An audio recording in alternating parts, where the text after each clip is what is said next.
നിങ്ങൾക്കെല്ലാവർക്കും കർത്താവായ യേശുക്രിസ്തുവിന്റെ നാമത്തിൽ ഞാൻ വന്ദനം പറയുന്നു. ഇന്ന് യോഹന്നാന്റെ സുവിശേഷം 10-ാം അധ്യായത്തിൽ നിന്നാണ് നാം സംസാരിക്കുന്നത്. കഴിഞ്ഞ ആഴ്ച സംസാരിച്ചതിന്റെ ബാക്കി ഭാഗമാണ് നമ്മൾ ഇന്ന് ചിന്തിക്കാൻ പോകുന്നത്. 10-ാം വാക്യം ഇങ്ങനെയാണ് പറയുന്നത്, 10-ന്റെ 10: മോഷ്ടിപ്പാനും അറുപ്പാനും മുടിപ്പാനും അല്ലാതെ കള്ളൻ വരുന്നില്ല, അവർക്ക് ജീവൻ ഉണ്ടാകുവാനും അത് സമൃദ്ധിയായിട്ടുണ്ടാകുവാനും അത്രേ ഞാൻ വന്നിരിക്കുന്നത്. നമ്മൾ കഴിഞ്ഞ ദിവസത്തെ കണ്ടു സമൃദ്ധിയായ ജീവൻ എന്താണെന്ന് പറയാം.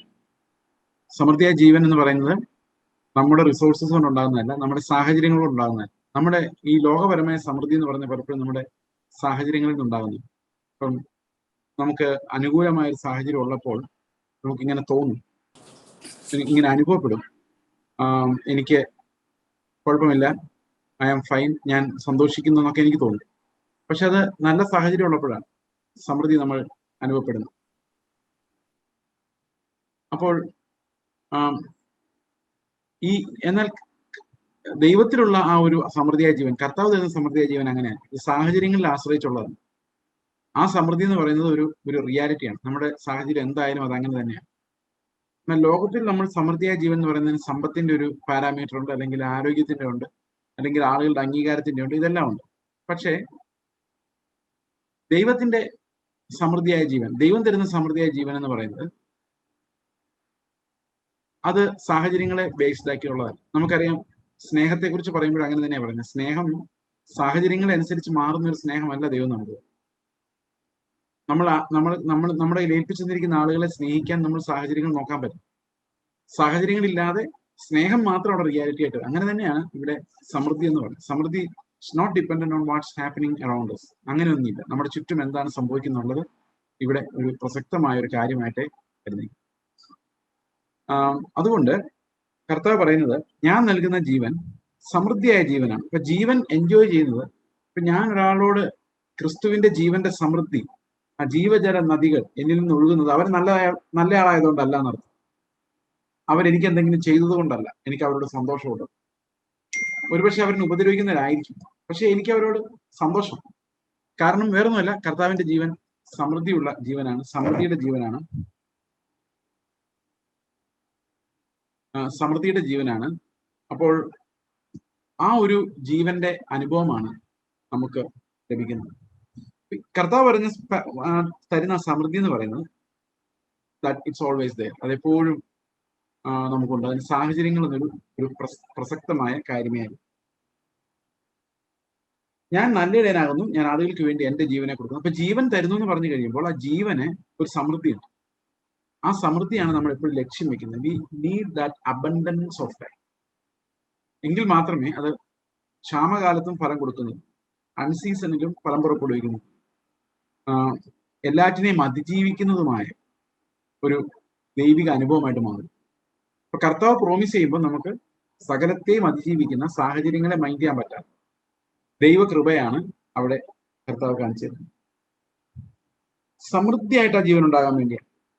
എന്നാൽ മറ്റ് ഉപദേശങ്ങളുടെ പ്രത്യേകത എന്താണ്? 12-ാം അധ്യായം, ഇടയൻ ആടുകളുടെ ഉടമസ്ഥനുമല്ലാത്ത കൂലിക്കാരൻ ചെന്നായി വരുന്നത് കണ്ട് ആടുകളെ വിട്ട് ഓടിക്കളയും.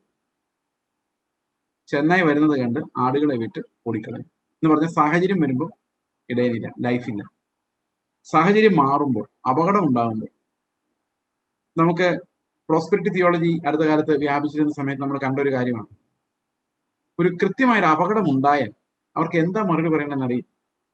അവരെ ഉപദേശിച്ചുകൊണ്ടിരുന്ന ആൾ ഓടിപ്പോയേ പറ്റുള്ളൂ. കാരണം നിങ്ങൾക്ക് രോഗം വരില്ല എന്ന് പറഞ്ഞ് രോഗം വന്നെന്ന് വിചാരിച്ചു. They don't have an answer.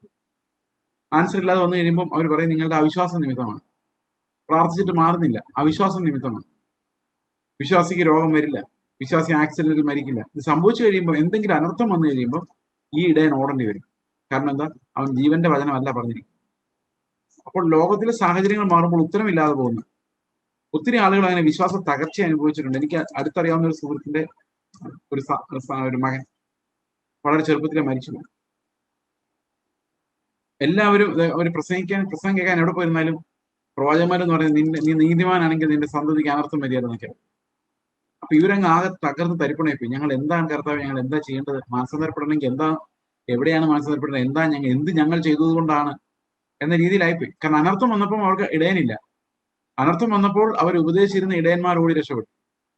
അപ്പോ ഇത് ദൈവികമായ വചനമല്ല എന്നുള്ളതിന്റെ തെളിവാണ്. ദൈവികമായ വചനം ഏത് പ്രതിസന്ധി നടുവിൽ ഏത് ചെന്നായി വന്നാലും ആ ദൈവത്തിന്റെ വചനത്തിന്റെ ആശ്വാസവും സമൃദ്ധിയായ ജീവനും യാതൊരു കുറവും വരികയില്ല. അപ്പം ലോകത്തിൽ നിന്ന് വരുന്ന ഏത് ഉപദേശവും ഒരു പ്രതിസന്ധിയുടെ നടുവിൽ അതിജീവിക്കുന്ന ഉപദേശങ്ങളല്ല. So that's the real worry ദേ. അപ്പോ ശരിക്കും കള്ളന്മാരും കവർച്ചക്കാരും നിങ്ങളുടെ സ്വത്ത് കൊള്ളയടിക്കുമെങ്കിലും അവർ നിങ്ങളെ ഉന്മൂലമാക്കുമെങ്കിലും നിങ്ങളുടെ പൈസ മുഴുവൻ അവർ കൊണ്ടുപോകുമെങ്കിലും ഒരു ചെന്നായി വരുമ്പം നിങ്ങളോട് എന്താ പറയേണ്ടതെന്നും നിങ്ങൾ എങ്ങനെ രക്ഷിക്കേണ്ടതെന്നും ആ ജീവനിലേക്ക് നിങ്ങളെ നടത്തുവാനും അവർക്ക് കഴിയില്ല. അപ്പോൾ this is the real crisis of false gospel. ഉത്തരം പറയാൻ സാധിക്കില്ല. എന്നാൽ ഇതിനകത്ത് അവരുടെ മിനിസ്ട്രി നിലനിന്ന് പോകാൻ വേണ്ടി ഈ പ്രസംഗിക്കുന്ന ആൾക്കാർക്ക് എപ്പോഴും ഭയങ്കര ആരോഗ്യവും, ഇനി അഥവാ വല്ല ജലദോഷം വല്ല പനി ഉണ്ടെങ്കിൽ അവർക്ക് മറച്ചു വെച്ച് അവർ ആരോഗ്യമുള്ളവരായി വെളിയിൽ നടക്കും. കാരണം they cannot see, they cannot watch, they cannot just watch their kingdom crumbling. അവരുടെ രാജ്യം അസ്തമിച്ചു പോകുന്നവർക്ക് നോക്കി നിന്ന് സഹിക്കാൻ പറ്റുന്ന കാര്യമല്ല. അപ്പോ ഈ ഒരു ഓടി രക്ഷപ്പെടൽ പലപ്പോഴും മതങ്ങൾക്കകത്തുള്ള ഒരു പ്രശ്നമാണ്. നമ്മൾ പലരെയും കാണുന്നുണ്ട്, കർത്താവിന്റെ കൂടെ നടന്നിട്ട് നിങ്ങൾക്ക് എന്താണ് കിട്ടിയത്, അല്ലെങ്കിൽ എന്ത് ലാഭമുണ്ട് ചോദിക്കുന്ന ആളുകൾ. അപ്പൊ അതിനർത്ഥം അവരുടെ യജമാനന്മാരുടെ കൂടെ നടന്നാൽ അവരെ എന്തെങ്കിലും നന്മ സംഭവിച്ചാൽ ദേ ഹാവ് എ ഷെപ്പേർഡ്. പക്ഷെ നന്മ സംഭവിച്ചില്ലെങ്കിൽ they don't know what the shepherd is doing. എന്നാൽ കർത്താവ് അങ്ങനെയല്ല. നമുക്ക് ലഭിക്കുന്ന ജീവന്റെ സമൃദ്ധി എപ്പോഴും എല്ലാ സമയത്തും നമുക്ക് അനുഭവിക്കാൻ കഴിയുന്നത് മാത്രമല്ല, ഏത് പ്രതിസന്ധിയിലും ഏത് കഷ്ടതയിലും ഈ ഇടയൻ നമ്മെ ഉപേക്ഷിക്കുകയില്ല എന്നുള്ളതാണ്. കാരണം his teachings will be true in all circumstances. അപ്പൊ സാഹചര്യങ്ങളെ അതിജീവിക്കുന്ന ഫെയ്ത്ത്, സാഹചര്യങ്ങളെ അതിജീവിക്കുന്ന വിശദീകരണം, സീസൺ നോക്കാതെയുള്ള ഫലം പുറപ്പെടുവിക്കൽ, എപ്പോഴും നിലനിൽക്കുന്ന ജീവനുള്ള വിശ്വാസം. ഇത് കർത്താവിന്റെ ജീവനാണ്. അവനാണ് നമ്മിൽ വസിക്കുന്നത്. അവന്റെ സമൃദ്ധിയാണ് നമ്മൾ അനുഭവിക്കുന്നത്. ആ ജീവന്റെ സമൃദ്ധിയിലേക്കാണ് നമ്മൾ നടക്കുന്നത്. So we are not perturbed by what's happening around us. We are not troubled by our circumstances. We are assured of a hope. നമുക്ക് നൽകിയിരിക്കുന്ന പ്രത്യാശയിൽ നമ്മൾ ഉറച്ചു നിൽക്കുമ്പോൾ നമ്മുടെ ചുറ്റുമുള്ള പ്രതിബന്ധങ്ങളിൽ നമ്മൾ തകരുകയില്ല. കാരണം നമ്മുടെ ഇടയൻ പ്രതിസന്ധിയിൽ നമ്മുടെ ഏറ്റവും അടുത്ത് ഒരാളാണ്. നമ്മുടെ വിശ്വാസം പോകാതിരിക്കുന്നതും നാം അവനിൽ ഉറച്ചു നിൽക്കുന്നതും അവൻ നമ്മോട് കാണിക്കുന്ന കരുണയുമാണ്. Is holding us close. അവൻ നമ്മെ ചേർത്ത് നിർത്തുകയും ആ നിത്യജീവന്റെ വിശ്വാസം നമ്മിൽ ഉറപ്പിക്കുകയും ചെയ്യുന്ന ഒരു ഇടയനെയാണ് നമ്മൾ കഷ്ടതയുടെ നടുവിൽ എപ്പോഴും കാണുന്നത്. ഓക്കെ, ചെന്നായി അവയെ പിടിക്കുകയും ചിഹ്നിച്ചു കളയുകയും ചെയ്യുന്നു. What happens? നമ്മൾ എന്തെങ്കിലും പ്രതിസന്ധിയിലായി കഴിയുമ്പോഴേക്കും നമ്മൾ പിറുപിറുക്കുന്നവരും ദൈവം ഉണ്ടോ എന്ന് ചോദിക്കുന്നവരൊക്കെ ആയിട്ട് മാറുന്നത് ഈ ചെന്നായി പിടിക്കുന്ന ഒരവസ്ഥയാണ്.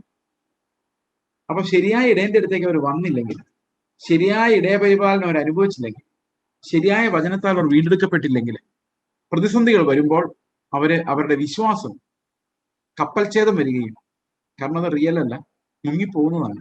ആ മുങ്ങിപ്പോകുന്ന ലോകവിശ്വാസം അവരെ ആ സമയത്ത് രക്ഷിക്കാൻ പര്യാപ്തമല്ലാതാവുകയും ചെയ്യുന്നു. ഈ ഒരു അപകടം എന്ന് നമ്മുടെ ചുറ്റുമുള്ള അനേക സഹോദരങ്ങൾ അനുഭവിക്കുന്നു. നമുക്ക് അവരെ കണ്ടാൽ അറിയാം, they don't know why this happened to us. പക്ഷെ കർത്താവ് അവർക്ക് നൽകിയിരിക്കുന്ന ആ വലിയ അസംഖ്യം ആ അനുഗ്രഹങ്ങളുടെ ആ ഒരു തലം ഇവർക്ക് ഒരു കാരണവശാലും തുറന്നു വരുന്നില്ല. കാരണം ഇടയനാണ് അവരെ ആ പച്ച മേച്ചിൽപ്പുറങ്ങളിലേക്ക് നടത്തേണ്ടത്, സമൃദ്ധിയായ ജീവനിലേക്ക് നടത്തേണ്ടത്. എന്നാൽ അവർ ആ ഇടയന്റെ അടുത്തേക്ക് വന്നില്ലെങ്കിൽ അവർ ആ ജീവന്റെ സമൃദ്ധി ഒരിക്കലും അനുഭവിക്കും. അപ്പൊ ഇതാണ് കർത്താവ് ഇവിടെ പറയുന്ന ഒരു പ്രധാനപ്പെട്ട കാര്യം. അങ്ങനെ പറയുമ്പോൾ തന്നെ കർത്താവ് പറയുന്ന ഒരു ആക്ഷരികമായ ഒരു ഇമ്മീഡിയറ്റ് അർത്ഥം കൂടിയാണ്.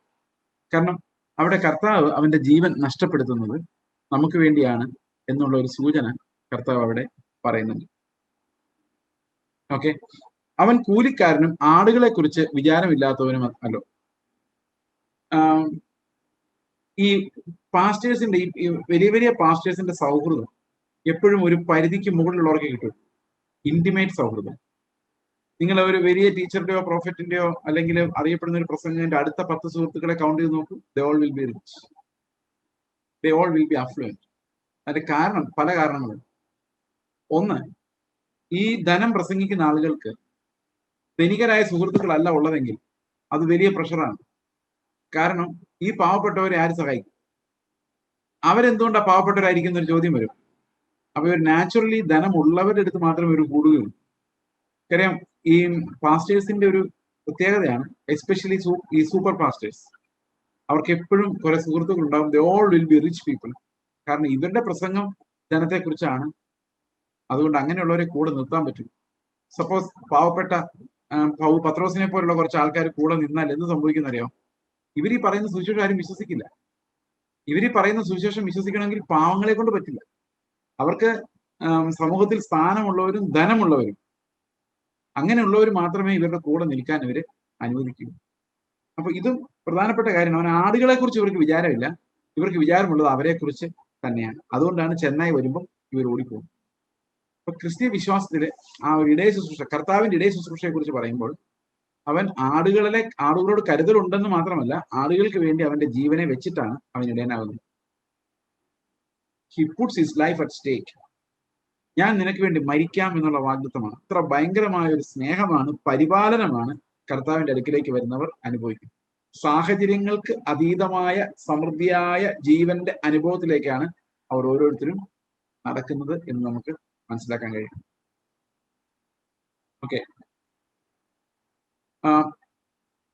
14 വാക്യം, ഞാൻ നല്ല ഇടയൻ, പിതാവ് എന്നെ അറിയുകയും ഞാൻ പിതാവിനെ അറിയുകയും ചെയ്യുന്ന പോലെ ഞാൻ എനിക്കുള്ളവയെ അറിയുകയും എനിക്കുള്ളവ എന്നെ അറിയുകയും ചെയ്തു. എനിക്കുള്ളവ എന്നെ അറിയണമേ എന്നല്ല. It's not a pleading, it's not a request, it's an information. God gives us an information. എനിക്കുള്ളവയെ ഞാൻ അറിയുന്നു. I know who belongs to me. I know my own and my own knows me. അപ്പൊ ദൈവത്തിന്റെ സ്വന്തമായ ആരുണ്ടോ അവരെല്ലാവരും ദൈവത്തെ അറിയുന്നു.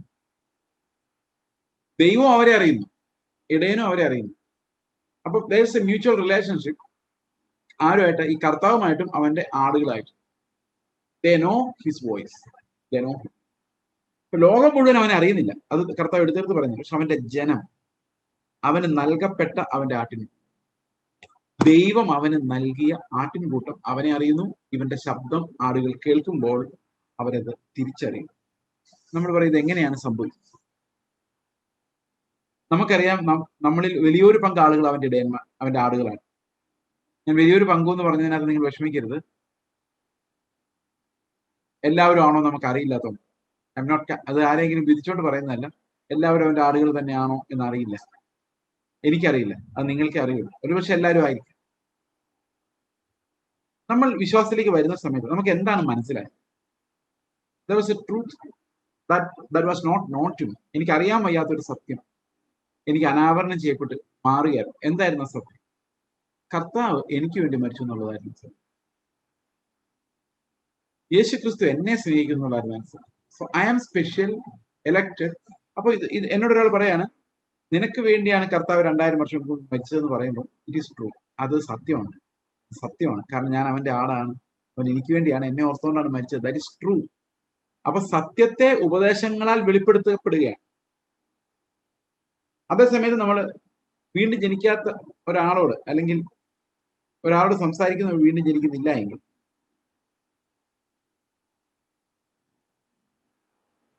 സംസാരിക്കുന്ന വീണ്ടും ഒരു സെക്കൻഡ്,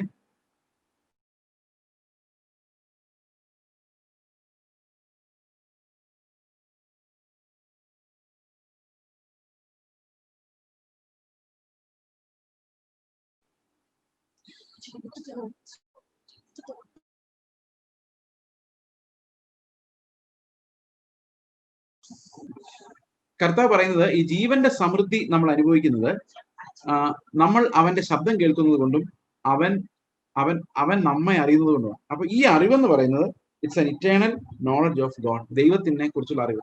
അത് ആർക്കേ ഉള്ളൂ? അത് അവന്റെ ജനത്തിന് മാത്രമേ ഉള്ളൂ. അവന്റെ ജനം അറിയുന്നു എന്നാണ് നമ്മൾ മനസ്സിലാക്കുന്നത്. ഓക്കെ, അപ്പോൾ 15-ാം വാക്യത്തിൽ കർത്താവ് പറഞ്ഞു. അപ്പൊ ഈ ഇടയന്റെ അറിവെന്ന് പറയുന്നത് അത് വളരെ സ്പെസിഫിക് ആയിട്ടുള്ള ആളുകളെ, എല്ലാവരും അല്ല. ലോകത്തിൽ എല്ലാവരും ഇടയന്റെ ശബ്ദം കേൾക്കുന്നില്ല, എല്ലാവരും ഇടയൻ അറിയുന്നുമില്ല. എല്ലാവരുടെയും ശബ്ദം ഇടയൻ കേൾക്കുന്നില്ല. എല്ലാവരും ഇടയൻ അറിയുന്നില്ല, ഇടയൻ എല്ലാവരുടെയും ഇടയനെ എല്ലാ ആടുകളും തിരിച്ചറിയുന്നു. അതെന്തുകൊണ്ടാന്ന് വെച്ച് കഴിഞ്ഞാൽ കർത്താവ് എല്ലാവർക്കും വേണ്ടിയാണ് മരിച്ചത് എന്നൊരു ഉപദേശമുണ്ട്. ആ സത്യമാണോ? നിങ്ങൾക്ക് എന്തെങ്കിലും സംശയമുണ്ടോ അതിനകത്ത്? യേശുക്രിസ്തു ഈ ഭൂമിയിലുള്ള എല്ലാവർക്കും വേണ്ടിയാണോ മരിച്ചത്, അതോ അവന്റെ ആടുകൾക്ക് വേണ്ടിയാണോ മരിച്ചത്? യേശുക്രിസ്തു ഭൂമിയിലുള്ള എല്ലാവർക്കും വേണ്ടിയാണോ മരിച്ചത്, അതോ അവന്റെ ആടുകൾക്ക് വേണ്ടിയാണോ മരിച്ചത്? അവന്റെ ആടുകൾക്ക് വേണ്ടിയാണ് മരിച്ചത്, ലോകത്തിന് മുഴുവൻ ആളുകൾക്കും വേണ്ടിയല്ല. നമുക്ക് കേൾക്കുമ്പോൾ ഭയങ്കര വിഷമം തോന്നും, പക്ഷെ അങ്ങനെയാണ് വചനം പറയുന്നത്. നമ്മൾ കല്യാണത്തിന്റെ സമയത്ത് ഉപദേശിക്കുന്ന ഒരു കാര്യമുണ്ട്. കല്യാണത്തിന്റെ സമയത്ത് ഉപദേശിക്കുന്ന ഒരു കാര്യമുണ്ട്. എന്താണ്? എഫേസ്യർ 5:22. ഭർത്താവിനോട് പറയുന്ന, ആദ്യം ഭാര്യയോട് പറയുന്നതാണ് 5:22. അത് നമുക്ക് തൽക്കാലം വിടാം. ഭർത്താവിന്റെ കാര്യം പറയാം. അതാണല്ലോ സഹോദരിമാർക്ക് കുറച്ചുകൂടെ സന്തോഷം. ഇപ്പം അവിടെ പറയുന്നത് കർത്താവിന്റെ ഒരു എക്സാമ്പിൾ എടുത്തിട്ട് പറയാണ്, തന്റെ സഭയ്ക്ക് വേണ്ടി അവൻ ഏൽപ്പിച്ചു കൊടുക്കുന്നത്. അതായത് അവന്റെ വിശുദ്ധ ജനത്തിന് വേണ്ടി. ഇപ്പൊ ഒരു ഭർത്താവ് ആർക്ക് വേണ്ടി ഏൽപ്പിച്ചു കൊടുക്കണമെന്ന്? നാട്ടിലുള്ള എല്ലാവർക്കും വേണ്ടി ഏൽപ്പിച്ചു കൊടുക്കണമെന്നല്ല. ആർക്ക് വേണ്ടിയാ ഭർത്താവ് അവന്റെ ജീവനെ ഏൽപ്പിച്ചു കൊടുക്കേണ്ടത്? ഭാര്യയ്ക്ക് വേണ്ടി. അപ്പോ കർത്താവ് ശരിക്കും ആർക്ക് വേണ്ടി മരിച്ചത്? Example, he died for his bride എന്നാണ്. അവന്റെ മണവാട്ടിക്ക് വേണ്ടിയാണ് കർത്താവ് മരിക്കുന്നത്. അതുപോലെ അതിനേക്കാൾ എക്സ്പ്ലിസിറ്റ് ആയിട്ട് കർത്താവ് തന്നെ പറയുന്ന ഒരു വാക്യമാണ്,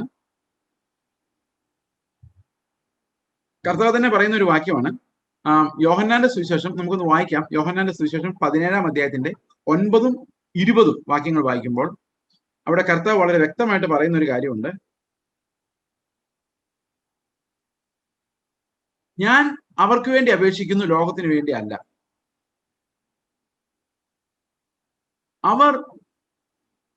നീ എനിക്ക് തന്നിട്ടുള്ളവർ നിനക്കുള്ളവരായതുകൊണ്ട് അവർക്ക് വേണ്ടി അത്രയും ഞാൻ അപേക്ഷിക്കും. ഞാൻ ആ വാക്യം ഒന്ന് എടുക്കട്ടെ, ഒരു മിനിറ്റ്.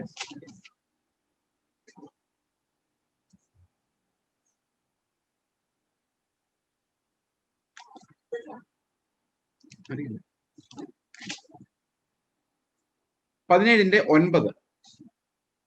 ഞാൻ അവർക്ക് വേണ്ടി അപേക്ഷിക്കുന്നു, ലോകത്തിന് വേണ്ടിയല്ല. നീ എനിക്ക് തന്നിട്ടുള്ളവർ നിനക്കുള്ളവരാകെ കൊണ്ട് അവർക്ക് വേണ്ടി അത്രേ അപേക്ഷിക്കുന്നത്. ഓക്കെ, അവർക്ക് വേണ്ടി അത്ര അപേക്ഷിക്കുന്നു. ഇനി 20-ാം വാക്യം നോക്കിയേ. ഇവർക്ക് വേണ്ടി മാത്രമല്ല, ഇവരുടെ വചനത്താൽ എന്നിൽ വിശ്വസിപ്പാനിരിക്കുന്നവർക്ക് വേണ്ടിയും കൂടെ ഞാൻ അപേക്ഷിക്കുന്നു. ടെലിഗ്രാം. ഇവർക്ക് വേണ്ടി മാത്രമല്ല, ഇവരുടെ വചനത്താൽ എന്നിൽ വിശ്വസിപ്പാനിരിക്കുന്നവർക്ക് വേണ്ടിയും കൂടെ ഞാൻ അപേക്ഷിക്കുന്നു. അപ്പൊ ആരൊക്കെയാണ്? ആരൊക്കെ വിശ്വസിക്കുമോ, ആരൊക്കെ ഇടയന്റെ ശബ്ദം കേൾക്കുമോ, അവർക്ക് വേണ്ടി മാത്രമാണ് കർത്താവ് ഈ മധ്യസ്ഥ പ്രാർത്ഥന ചെയ്യുന്നത്. അപ്പൊ നമ്മൾ ഒരുപക്ഷെ ചോദിക്കുമായിരിക്കും, ഇങ്ങനെ കുറച്ചു പേർക്ക് വേണ്ടി മാത്രം മരിച്ചിട്ട് പിന്നെ എന്തിനാണ് എല്ലാവരോടും സുവിശേഷം പറയുന്നത്? ഓക്കെ, പക്ഷെ അവിടെയാണ് ഈ നമുക്ക് മനസ്സിലാകാത്ത ദൈവത്തിന്റെ ഒരു പദ്ധതി വെളിപ്പെട്ട് വരുന്നത്. അതായത് കർത്താവിന്റെ സുവിശേഷം പ്രസംഗിക്കപ്പെടുന്നത് ലോകത്തിലെ സകല മനുഷ്യരോടാണ് ആണെങ്കിലും there is something like an effective calling. Effective calling എന്ന് പറയുന്നത് ആരൊക്കെ പ്രതികരിക്കും, ആരൊക്കെ ഇത് കേൾക്കുമെന്ന്, അത് രണ്ട് തരത്തിൽ നമ്മൾ വ്യാഖ്യാനിക്കാറുണ്ട്. ഒന്ന് കാൽവിനിസം എന്ന് പറയും, മറ്റൊന്ന് അർമീനിയനിസം എന്ന് പറയും. രണ്ട് തരത്തിലുള്ള വ്യാഖ്യാനങ്ങളുണ്ട്. രണ്ടിനകത്തും എഫക്റ്റീവ് അറ്റോൺമെന്റ് ഈസ് ലിമിറ്റഡ്. ഞാനത് ഒരു ചെറിയ പിക്ചറൈസേഷനിലൂടെ നിങ്ങളെ കാണിക്കാൻ ഞാൻ ശ്രമിക്കാം. 1 സെക്കൻഡ്.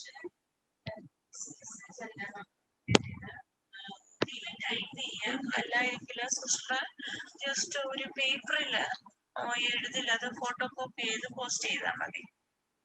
ഓക്കെ,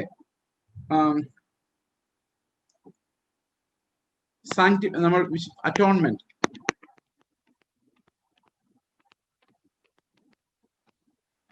അറ്റോൺമെന്റ് എന്ന് പറഞ്ഞാൽ പ്രായശ്ചിത്തയാഗം, പ്രായശ്ചിത്തം. മലയാളമൊക്കെ മറന്നു, ഇഷ്ട എന്നങ്ങോട്ട് വരുന്നില്ല. പ്രായശ്ചിത്തം. ഓക്കെ, തിയറീസ് ഓഫ് അറ്റോൺമെന്റ്, അതായത് പ്രായശ്ചിത്തത്തെ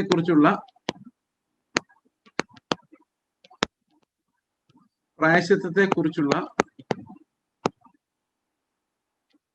സിദ്ധാന്തങ്ങൾ.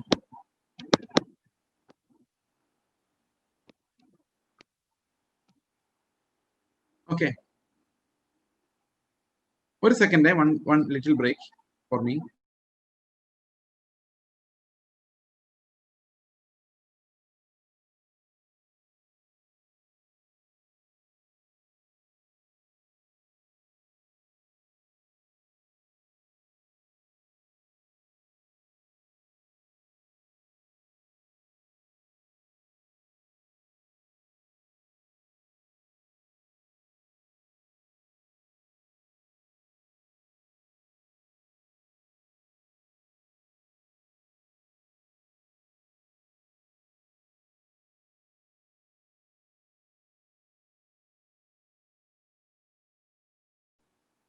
ഓക്കെ, അപ്പോൾ പ്രായശ്ചിത്തത്തെ കുറിച്ചുള്ള സിദ്ധാന്തങ്ങൾ, ഇതിനകത്ത് ഏതാണ് ദുരുപദേശം, ഏതാണ് കറക്റ്റ് ആയിട്ടുള്ള ഉപദേശം? പ്രസംഗം കേൾക്കുമ്പോൾ നമുക്കത് തിരിച്ചറിയാൻ വേദപുസ്തകത്തിലെ ഏത് ഉപദേശമാണ് റിയൽ ആയിട്ടുള്ളത് എന്ന് മനസ്സിലാക്കാൻ വേണ്ടി നമുക്ക് ഒന്ന് രണ്ട് എക്സ്പ്ലനേഷൻസ് നമുക്ക് നോക്കാം. എന്താണ് പ്രായശ്ചിത്തത്തെ കുറിച്ചുള്ള സിദ്ധാന്തം? അതിൽ ഒന്നാമത്തെ സിദ്ധാന്തം എന്ന് പറയുന്നത് നമ്മൾ അതിനെ കാൽവിനിസം എന്ന് വിളിക്കും. കാൽവിനിസം.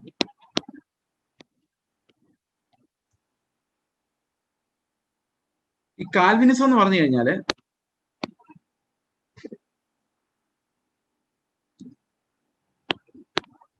കാൽവിനിസം എന്ന് പറഞ്ഞാൽ അത് പറയുന്ന പ്രായശ്ചിത്ത സിദ്ധാന്തം എങ്ങനെയാണ്?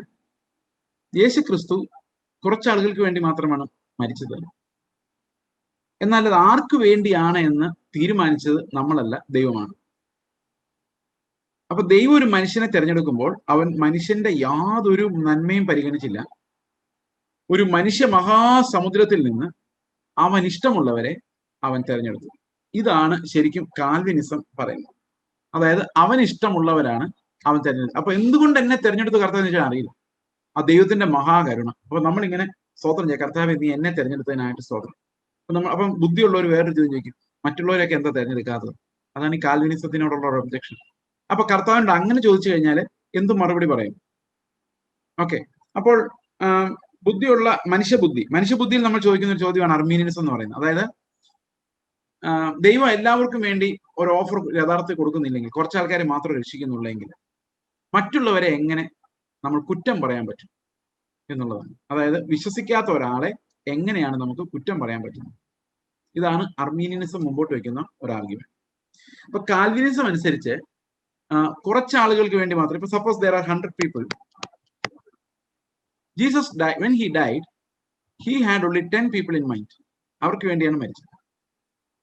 എന്തുകൊണ്ടാണ് ആ 10 പേരെ തിരഞ്ഞെടുത്തത് എന്ന് ചോദിച്ചു കഴിഞ്ഞാൽ അത് ദൈവത്തിന്റെ ഇഷ്ടം. അൺകണ്ടീഷണൽ എലക്ഷൻ എന്ന് പറയും. അതായത് ദൈവം അത് വെളിപ്പെടുത്താൻ ആഗ്രഹിക്കുന്നില്ല, മനുഷ്യന്റെ ഒരു നന്മയുമല്ല, അത് ദൈവത്തിന്റെ പ്രിറോഗേറ്റീവ്, ദൈവത്തിന്റെ ഇഷ്ടം.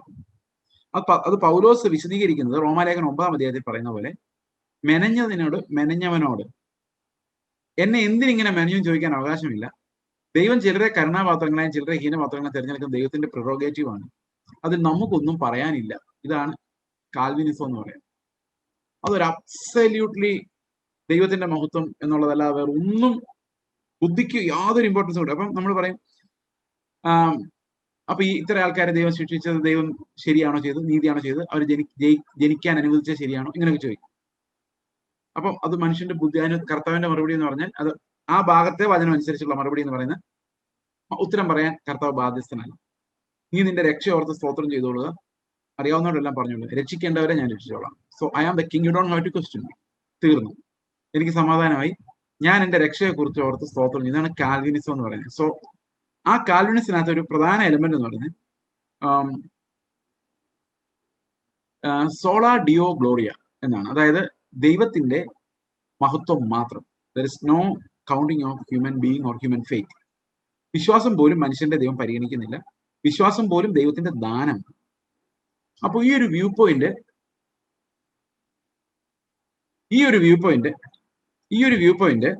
ശരിക്കും ദൈവം ഗോഡ് സെൻട്രിക് ആണ് കംപ്ലീറ്റ്ലി. മനുഷ്യന്റെ ഒരു ചോദ്യത്തിനും അത് ഉത്തരം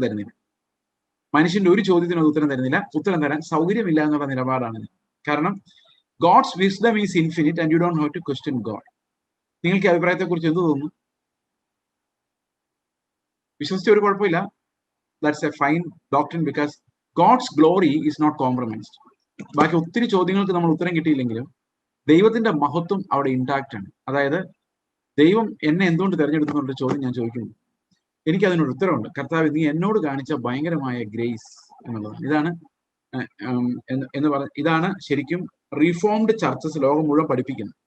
ഇപ്പൊ നിങ്ങൾ യൂട്യൂബിൽ നോക്കിയാൽ പോൾ വാഷറെ പോലുള്ളവർ, ജോൺ പൈപ്പറെ പോലുള്ളവർ, അല്ല ബില്ലി ഗ്രഹാമിനെ പോലുള്ളവർ, ഇത് വേൾഡ് വൈഡ് ഇവാഞ്ചലിസ്റ്റ് ആണ്. സ്റ്റിൽ ബില്ലി ഗ്രഹാം അത്രത്തോളം ഇവിടെ ഈ സൈഡിലേക്ക് ആയിരുന്നില്ല എങ്കിൽ പോലും അദ്ദേഹത്തിന്റെ ബാപ്റ്റിസ്റ്റ് ചർച്ചകൾ, സദേൺ ബാപ്റ്റിസ്റ്റ് ചർച്ചകൾ മുഴുവൻ, അതുപോലെ അമേരിക്കയിലുള്ള മെയിൻ ലൈൻ ചർച്ചസ് എല്ലാം പ്രസ്ബിറ്റേറിയൻ ചർച്ചസ്, നമ്മുടെ നാട്ടിലെ CSI ചർച്ച്, ബ്രദറൻ ചർച്ചിനെ എനിക്കറിയില്ല, ബാപ്റ്റിസ്റ്റ് ചർച്ച്, ലൂതറൻ ചർച്ചസ്, ഇങ്ങനെയുള്ള ചർച്ചകളെല്ലാം ഇതാണ് പഠിക്കുന്നത്. പെന്തക്കോസ്തർക്ക് പ്രത്യേകിച്ചൊന്നും പഠിപ്പിക്കുന്നില്ല. അതുകൊണ്ട് അതിനകത്തുള്ള എല്ലാത്തരം ആൾക്കാരും പെന്തക്കോസ്തലാണ്. ഓക്കെ, അപ്പൊ കാൽവിനിസം എന്ന് പറയുന്നത് ഇതാണ്. നിങ്ങൾക്ക് മനസ്സിലായെന്ന് വിചാരിക്കുന്നു. ലിമിറ്റഡ് അറ്റോൺമെന്റ് എന്നാണ് നമ്മൾ വിളിക്കുന്നത്. പ്രായശ്ചിത്തം is given only for a select few. Limited atonement.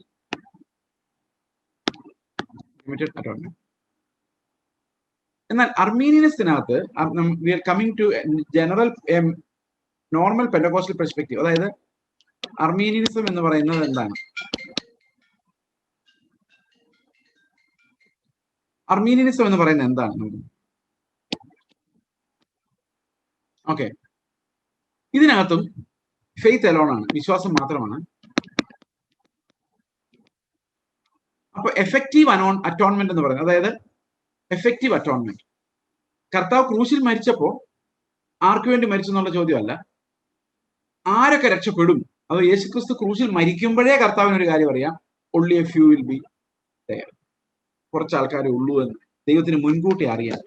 പക്ഷെ അത് ദൈവം തെരഞ്ഞെടുക്കുന്നതല്ല, വിശ്വസിക്കുന്നവരാരാണ് എന്ന് ദൈവം മുൻകൂട്ടി അറിയുന്നതാണ്. മനസ്സിലാവുന്നുണ്ടോ? അത് ദൈവത്തിന്റെ അറിവിനെ ബേസ് ചെയ്താണ്. ഫോർ എക്സാമ്പിൾ, 100 പേരൊരു ദേശത്തുണ്ടെങ്കിൽ ഈ സുവിശേഷം കേട്ടാൽ 10 പേർ വിശ്വസിക്കുമെന്ന് ദൈവത്തിന് മുൻകൂട്ടി അറിയാം. In his foreknowledge, his not influencing anyone. അതായത് ഒരാളെയും കർത്താവ് ഇൻഫ്ലുവൻസ് ചെയ്യുന്നില്ല. പക്ഷെ ഇവര് വിശ്വസിച്ചാൽ ഈ സുവിശേഷം പറഞ്ഞാൽ അവർ രക്ഷിക്കപ്പെടുമെന്ന് കർത്താവിന് അറിയാം. അതുകൊണ്ട് അവരെ കർത്താവ് മുൻകൂട്ടി കണ്ട് തെരഞ്ഞെടുത്ത് ക്രിസ്തുവിലാക്കി. അവന്റെ മുന്നറിവിന് അടിസ്ഥാനത്തിൽ, ഇപ്പം സമയം ഉണ്ടാകുന്നതിന് മുമ്പ് തന്നെ കർത്താവ് എന്നെ കാണുന്നു, ഞാൻ വിശ്വസിക്കുമെന്ന് കർത്താവിന് അറിയാം. അതുകൊണ്ട് കർത്താവ് എന്ത് ചെയ്യുന്നു? അവന്റെ മുന്നറിവിനെ അടിസ്ഥാനപ്പെടുത്തി നമ്മെ ക്രിസ്തുവിലാക്കുന്നു. അങ്ങനെ ക്രിസ്തുവിലുള്ളവർ മാത്രമേ രക്ഷപ്പെടുള്ളൂ. പക്ഷെ അത് മനുഷ്യരുടെ ഫെയ്ത്ത് ആണ് അതിന് ആധാരം. ദൈവത്തിന്റെ തെരഞ്ഞെടുപ്പ് ഫെയ്ത്തിനെ അടിസ്ഥാനപ്പെടുത്തിയാണ്. That makes faith first and then election. Okay, ആര് വിശ്വസിക്കുന്നോ അവർ തെരഞ്ഞെടുക്കപ്പെടുന്നു. എന്നാൽ കാൽവിനിസത്തിൽ അങ്ങനെയല്ല, ആർ തെരഞ്ഞെടുക്കപ്പെടുന്നോ അവർ വിശ്വസിക്കുന്നു. മനസ്സിലാവുന്നുണ്ടോ? കൺഫ്യൂഷൻ ആയോ? ഒന്നുകൂടെ പറയണം. കാൽവിനിസം, ദൈവം തെരഞ്ഞെടുക്കുന്നു, അതുകൊണ്ട് ഞാൻ വിശ്വസിക്കുന്നു. അർമീനിയനിസം, ഞാൻ വിശ്വസിക്കുന്നു, അതുകൊണ്ട് ദൈവം എന്നെ തെരഞ്ഞെടുക്കും. കാൽവിനിസത്തിൽ ദൈവം എന്നെ തെരഞ്ഞെടുത്തതുകൊണ്ടാണ് ഞാൻ വിശ്വസിക്കുന്നത്. അർമീനിയനിസത്തിൽ ഞാൻ വിശ്വസിക്കുന്നതുകൊണ്ടാണ് ദൈവം എന്നെ തെരഞ്ഞെടുക്കുന്നത്. So the first initiative of salvation comes from man. The other one, it comes from God. അപ്പൊ ഇതിൽ ഏതാണ് ശരിയെന്ന് ചോദിച്ചു കഴിഞ്ഞാൽ, നമുക്ക് ചിലപ്പോൾ ആരാധനയ്ക്ക് ആദ്യത്തെ പൊസിഷൻ പറഞ്ഞേ പറ്റൂ. കാരണം കർത്താവ് നീ എന്നെ തെരഞ്ഞെടുത്തു. അതാണ് ബൈബിൾ മുഴുവൻ കൺഫ്യൂസ് ചെയ്യുന്നത്. എന്റെ ഒരു നന്മയും അല്ല കർത്താവ് നീ എന്നെ തെരഞ്ഞെടുത്തു. അതിന്റെ റീസൺ എന്താണെന്ന് എനിക്ക് അറിയില്ല. എന്തായാലും കുഴപ്പമില്ല. You are infinitely wise. You know what's right and what's wrong. You are not explaining it to me, that's fine. നീ എന്നോട് വിശദീകരിക്കുന്നില്ല, പക്ഷെ അത് ഫൈനാണ്. പക്ഷെ ഇത് നമുക്ക് ഈവാഞ്ചലിക്കൽ പ്രീച്ചിങ്ങിനുള്ളൊരു മെറ്റീരിയൽ അല്ല. കാരണം ഈവാഞ്ചലിക്കൽ മെസ്സേജ് ഇങ്ങനെ പറയാൻ പറ്റില്ല. നിങ്ങൾ നാട്ടിൽ പോയി ഇതിങ്ങനെ ഒരു ഗോസ്പൽ ആയിട്ട് ഇത് പറയാൻ കഴിയും. അതുകൊണ്ട് ഇതൊരു പരിജ്ഞാനത്തിന്റെ റെവലേഷൻ കൂടിയാണ്. എന്നാൽ അർമീനിയനിസം എന്ന് പറയുന്നത് that also is an evangelical position, ദുരുപദേശമല്ല. ബിക്കോസ് അതിനുള്ള ചില വാക്യങ്ങൾ ബൈബിളിലുണ്ട്. അവൻ മുന്നറിഞ്ഞവരെ തന്റെ പുത്രൻ അനേക സഹോദരന്മാരിൽ ആദിജാതനാകാൻ വേണ്ടി തെരഞ്ഞെടുത്തു. അതുപോലെ നമ്മൾ ഇത്തിരി മുമ്പ് വായിച്ച വാക്യം യോഹന്നാൻ 17:19 പറയും, 17:20 പറയുന്നു, എന്നിൽ വിശ്വസിക്കാനിരിക്കുന്നവരേക്കും കൂടെ വേണ്ടി. സോ അവിടെ അത്ര ഒബ്വിയസ് അല്ലെങ്കിലും വിശ്വസിക്കാനിരിക്കുന്നവരെയാണ് കർത്താവ് ഉൾപ്പെടുന്നത്. So there are certain people who have faith in him. പക്ഷെ ഒരു കാര്യം ഉറപ്പാണ്, either you are a Calvinist or an Arminian, you have to confess atonement is limited. അതായത് വിശ്വസിക്കുന്നവർക്ക് മാത്രം. വിശ്വാസം എങ്ങനെ വന്നു എന്നുള്ളത് നിങ്ങൾ തമ്മിൽ തർക്കിച്ചാലും ഒരു കാര്യം സർട്ടൻ ആണ്, യേശുക്രിസ്തു കാൽവരി കുരിശിൽ മരിക്കുമ്പോൾ വിശ്വസിക്കുന്നവർക്ക് മാത്രമാണ് രക്ഷ ഒരുക്കിയത്. അതാരൊക്കെയാണ് എന്നുള്ള കാര്യം ദൈവത്തിന് നേരത്തെ അറിയാമായിരുന്നു. അപ്പോൾ കർത്താവ് ക്രൂശിൽ മരിക്കുമ്പോൾ അവൻ അറിയാവുന്ന, അവന്റെ ഹൃദയത്തിലുള്ള, അവന്റെ പ്രത്യേക സ്നേഹത്തിന് പാത്രമായ, either because their own faith or because God's election, ദൈവത്തിന്റെ പ്രത്യേക സ്നേഹത്തിന് പാത്രമായ അവന്റെ സഭയ്ക്ക് വേണ്ടിയാണ് അവൻ മരിച്ചത്. This is what we call effective atonement. അപ്പൊ നമ്മൾ ശരിക്കും ആരാധിക്കണമെങ്കിൽ, രക്ഷ ദൈവത്തിന്റെ ഉത്തരവാദിത്വമാണെന്ന് പറയണമെങ്കിൽ, തീർച്ചയായിട്ടും നമ്മൾ എഫക്റ്റീവ് അറ്റോൺമെന്റ് ഈസ് ലിമിറ്റഡ് എന്നുള്ള ഉപദേശത്തിലേക്ക് നമ്മൾ എത്തിയേ പറ്റൂ. either you are a Calvinist or an Arminian. in an evangelical position അത് അത്രയും മാറ്റർ ചെയ്യില്ല. പക്ഷെ in worship it's necessary to confess, oh Lord, എന്റെ ഒരു ഗുണമല്ല, അല്ലെ, ഞാൻ ചെയ്ത ഒന്നിനാലും അല്ല, എന്നിൽ ഒരു നന്മയും ഇല്ലാത്തപ്പോൾ, ശത്രുക്കളായിരിക്കുമ്പോൾ തന്നെ എനിക്ക് വേണ്ടി മരിച്ചു. This is our confession. ഞാനിത് പറയാൻ കാരണം, you cannot call any one of these person belonging to any group a heretic. അവനൊരു ദുരുപദേശകൻ എന്ന് വിളിക്കാൻ കഴിയും. നിങ്ങൾ കാൽവിനിസ്റ്റിനെയോ അർമീനിയനെയോ ദുരുപദേശകൻ എന്ന് വിളിക്കാൻ കഴിയില്ല. എന്നാൽ ദുരുപദേശം വരുന്നത് എവിടെയാണെന്ന് ചോദിച്ചു കഴിഞ്ഞാൽ, അത് നമ്മൾ ഒരിക്കൽ ചർച്ചിൽ ഈ കാര്യങ്ങൾ സംസാരിച്ചതാണ്. Now because so many of you were not there, ദുരുപദേശമായിട്ട് മാറുന്നത് അത് സെമി പെലേജിയനിസം എന്ന് പറയുന്ന ഒരു ഉപദേശത്തിലേക്കും പെലേജിയനിസത്തിലേക്കും പോകുമ്പോഴാണ്. പെലേജിയനിസം, ഇതൊന്നും കാണാതെ പഠിക്കൊന്നും വേണ്ട കേട്ടോ. ഇതൊന്നും കാണാതെ പഠിച്ചിട്ട് നിങ്ങൾക്ക് യാതൊരു പ്രയോജനമില്ല. എന്താണ് ഈ പെലേജിയനിസം? നമുക്ക് നോക്കാം. ഓക്കെ, പെലേജിയനിസത്തിനകത്ത് പറയുന്നത്, ദൈവം കർത്താവ് ക്രൂശിൽ മരിക്കുമ്പോൾ ഒരു പാസീവ് നോളജ് ഒരു പക്ഷെ ഉണ്ടായിരുന്നിരിക്കാം. ആരൊക്കെ സ്വർഗത്തിൽ പോകുന്നുള്ളതിനെ കുറിച്ച് ഒരു പാസീവ് നോളജ് ഉണ്ടായിരുന്നേക്കാം. പക്ഷെ അതൊരു ആക്റ്റീവ് നോളജ് അല്ല. എന്ന് പറഞ്ഞു കഴിഞ്ഞാൽ, ഇപ്പൊ എനിക്ക് രക്ഷിക്കപ്പെടണമെന്ന് തോന്നുവാണെങ്കിൽ എനിക്ക് രക്ഷിക്കപ്പെടാം. Every man can select his own salvation. അതായത് അത് ഇതുമായിട്ടുള്ള വ്യത്യാസം എന്താണെന്ന് ചിലപ്പോൾ നിങ്ങൾ സംശയിക്കുമായിരിക്കും. വ്യത്യാസം ഇതാണ്: യേശുക്രിസ്തു മരിച്ചപ്പോൾ, ഇതൊരു ലോജിക്കലി ഒരിക്കലും നടക്കാത്ത ഒരു പൊസിഷനാണ് കേട്ടോ ഇത്. അതെന്തുകൊണ്ടാണെന്ന് ഞാൻ പറയാം. യേശുക്രിസ്തു മരിച്ചപ്പോൾ എല്ലാവർക്കും വേണ്ടി മരിച്ചു. That means his atonement was unlimited.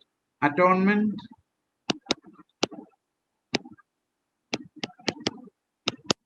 Limited. Cheque was given to all.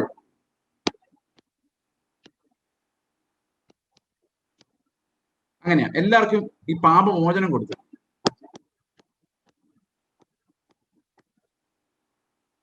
Okay, cheque was given to all, you have to encash it എന്ന് പറഞ്ഞാൽ എന്താ?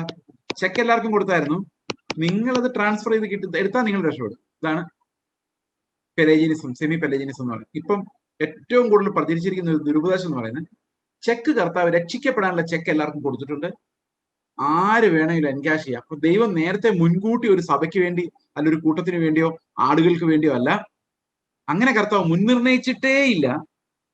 നിങ്ങൾ ആരെങ്കിലും ഇപ്പം നിങ്ങൾക്ക് തോന്നി പോയി എൻകാഷ് ചെയ്ത് കഴിഞ്ഞാൽ നിങ്ങൾ രക്ഷപ്പെടും. That means salvation is completely depend on human decision. ഒരു പക്ഷെ നിങ്ങൾ ചോദിക്കുമായിരിക്കും, എന്താണ് ഇതിനകത്ത് ഇത്ര വലിയ കുഴപ്പമെന്ന്? അതിനകത്ത് ഒത്തിരി കുഴപ്പങ്ങളുണ്ട്. ഒരു കുഴപ്പമെന്ന് പറയുന്നത്, ഇപ്പൊ ഉദാഹരണത്തിന് നിങ്ങൾ എത്ര പേരുണ്ടെന്ന് നോക്കട്ടെ ഇന്ന്.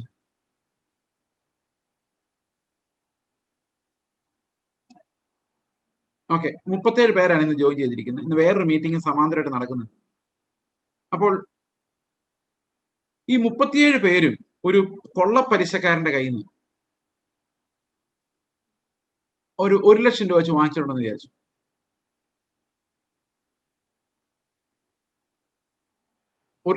വാങ്ങിച്ചിട്ടുണ്ടെന്ന് വിചാരിച്ചു.